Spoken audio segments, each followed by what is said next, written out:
Dead Black Shalom L'Chaim, purified drinking water. They got us out there, man. Moving along. Next video, more Thoth. Let's go. Cue the music out like.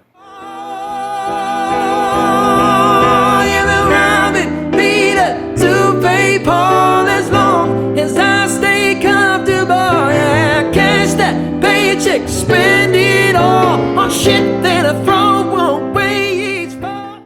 Thoth's apocalyptic prophecy about the Dark Ages to come from the Hermetic texts. In our modern world, teeming with technological marvels and dazzling progress, we might find ourselves standing at an unexpected crossroads, eerily foretold in ancient texts. Stripped of our connection to the sacred, and increasingly alienated from nature and each other, we can't help but wonder, are we living Thoth's apocalyptic prophecy about the Dark Ages to come, that given to humanity thousands of years ago in the Hermetic texts, and more specifically, the Lament of Hermes? What was this dark prophecy? How is it relevant to our modern world? What lessons can we learn from this ancient wisdom that can illuminate our path forward? We'll find out in the new episode of Secret Origins. Welcome. Hermes was the Greek version of the ancient Egyptian god Thoth, and the Romans knew him as Mercury. These cultures saw Hermes as a key figure in their mythology, a source of wisdom passed down through dialogues and texts known as the Hermetica. In the Hermetica, many of the dialogues are between Thoth, Hermes, and various pupils of his. In one dialogue called the Asclepius, a lament is presented. It's like a prophecy, similar to the Mayan prophecy, one that seems to echo through time, presenting itself as a metaphor for our world.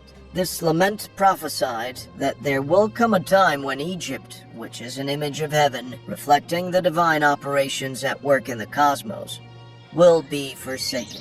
The gods will return to heaven, leaving the once holy land desolate, bereft of their presence. But if we assume that Egypt is also used as a metaphor for the whole planet, then the prophecy seems quite disturbing, especially if we use it to analyze our world nowadays. In this profound dialogue, Hermes delivers a solemn warning about a time when humanity will lose its reverence for the natural world, succumb to moral decay, and become a plaything of destructive forces. Strikingly, many aspects of this ancient prophecy seem to resonate with our contemporary reality, raising unsettling questions about our spiritual disconnection, environmental crises, societal conflicts, and the overall direction of our civilization. So, with this intro, let's now see what exactly the prophecy says. The lament begins with the following sentences. Do you know, Asclepius, that Egypt is an image of heaven, or to speak more exactly, in Egypt all the operations of the powers which rule and work in heaven are present in the earth below. In fact, it should be said that the whole cosmos dwells in this our land, as in a sanctuary. And yet, since it is fitting that wise men should have knowledge of all events before they come to pass, we must not be left in ignorance of what I will now tell you. There will come a time when it will have been in vain Egyptians have honored the Godhead with heartfelt piety and service, and all our holy worship will be fruitless and ineffectual. The gods will return from earth to heaven. Egypt will be forsaken, and the land which was once the home of religion will be left desolate, bereft of the presence of its deities.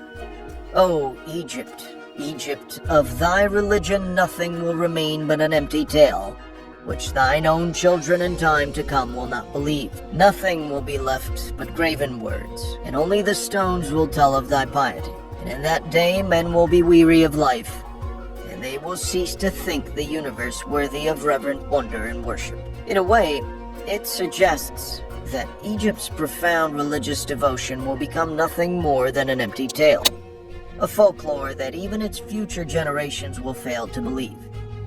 The echoes of its piety will be etched only on stones, and the reverence for life will wane. The world, once a glorious structure crafted by divine hands, will no longer be loved or wondered at. Darkness will overshadow light.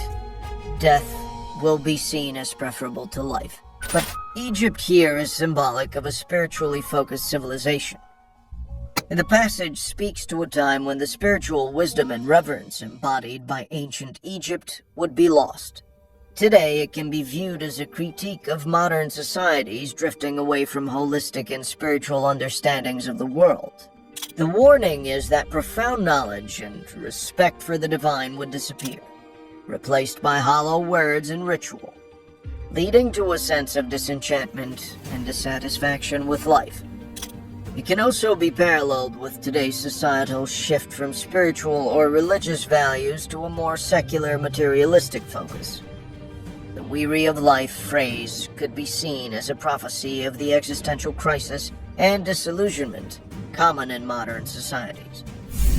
As respect for the cosmos and spiritual values wane, individuals may feel a lack of purpose or connection, leading to disillusionment and discontent. So there is a sort of spiritual decay that leads not only to individual unhappiness, but also societal and ecological disorder. They will no longer love this world around us, this incomparable work of God, this glorious structure which He has built, this sum of good made up of many diverse forms, this instrument whereby the will of God operates in that which He has made, ungrudgingly favoring man's welfare. This combination and accumulation of all the manifold things that call forth the veneration, praise, and love of the beholder. Darkness will be preferred to light, and death will be thought more profitable than life. No one will raise his eyes to the heaven. The pious will be deemed insane, the impious wise, the madman will be thought a brave man, and the wicked will be esteemed as good. As for the soul and the belief that it is immortal by nature or may hope to attain immortality, as I have taught you, all this they will mock and even persuade themselves that it is false. No word of reverence or piety, no utterance worthy of heaven will be heard or believed. And so, the gods will depart from mankind, a grievous thing. And only evil angels will remain, who will mingle with men and drive the poor wretches into all manner of reckless crime, into wars, robberies, frauds, and all things hostile to the nature of the soul. The idea of the soul, its immortality or its possibility to attain immortality as Hermes had taught, will be mocked. The words of reverence, the expressions of piety, the utterances worthy of heaven will be neither heard nor believed.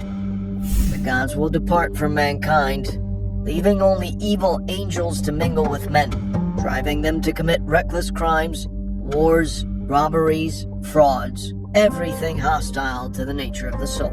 Isn't it frightening that these passages seem to depict a society that has become disconnected from its spiritual roots in the natural world and succumbed to moral and ethical decay? A state of affairs that could be said to mirror certain aspects of our contemporary world. The description of people no longer loving this incomparable work of God could be interpreted as a critique of our current environmental crisis. We're witnessing a growing detachment from nature and the environment, often placing industrial development and technological advancements above ecological preservation. This lack of reverence for the natural world has led to numerous environmental problems, such as climate change, deforestation, pollution, and the loss of biodiversity. And how about the passage, darkness will be preferred to light, and death will be thought more profitable than life? This statement resonates perfectly with the prevalent sense of pessimism and despair that seems to permeate our societies today. Rates of depression and suicide have been rising in many parts of the world, a sign that for some, darkness has indeed become preferable to light. Then will the earth tremble, and the sea bear no ships. Heaven will not support the stars in their orbits. All voices of the gods will be forced into silence. The fruits of the earth will rot. The soil will turn barren, and the very air will sicken with sullen stagnation. All things will be disordered and awry. All good will disappear. These vivid descriptions, a trembling earth, a sea that bears no ships, the very air sickening with stagnation, aren't they pointing at the environmental degradation that we currently face? The phenomenon of rising global temperatures, ocean acidification, deforestation, and air pollution echo the Hermes lament, reminding us of the unprecedented damage that we're inflicting upon the planet. A damage that leads to biodiversity loss and possesses a potent threat to human health and survival because of the materialism and consumerism. Equally compelling is the lament's reference to the silencing of the gods, which might be seen to signify a perceived absence of spiritual and moral guidance. In a world grappling with ethical dilemmas, spawned by rapid scientific advancements, escalating political conflicts, and sweeping societal changes, this lack of moral compass is keenly felt. However, even in the midst of these dire prophecies, the Lament of Hermes offers a glimmer of hope, promising divine intervention and a renewal of the world order. But when all this has fallen, Asclepius, then God, the creator of all things, will look on that which has come to pass, and will stop the disorder by the counterforce of his will, which is the good. He will call back to the right path those who have gone astray. He will cleanse the world of evil, washing it away with floods, burning it out with the fiercest fire, or expelling it with war and pestilence. And thus he will bring back his world to its former aspect, so that the cosmos will once more be deemed worthy of worship and wondering reverence. And God, the maker and maintainer of the mighty fabric, will be adored by the men of that day with continuous songs of praise and blessing. Such is the new birth of the cosmos. It is a making again of all things good, a holy and awe-inspiring restoration of all nature, and it is wrought inside the process of time by the eternal will of the Creator. As grim as it may sound, isn't this also a reminder that human resilience, innovation, and capacity for goodness are our most potent tools in bringing about a restoration? The promise that the cosmos will once again be deemed worthy of worship could be viewed as an echo of the growing appreciation of our interdependence with nature and the cosmos. This is increasingly evident in the global movement advocating for environmental justice, sustainable development, and spiritual growth and transformation. We don't know whether we're going to face some terrible global catastrophe, but if we look at the ancient texts, there isn't a single flood myth, there isn't a single story of the destruction of past civilizations that doesn't implicate humanity in the story. Interestingly, the described means of restoration, floods, fire, war, and pestilence, reflect the very challenges that currently confront us. Climate change-induced natural disasters, wars, and global pandemics. These crises, while daunting, often serve as wake-up calls, prompting transformative changes and inspiring more sustainable, compassionate, and resilient societies. So, are we going to awaken? We've forgotten crucial aspects of our history, losing ourselves in the process. We're so lost and so troubled today, so haunted by a sense of something missing, something that we need to know about ourselves. But if we remember, this can be our salvation, bringing us back to the essential mystery of human existence.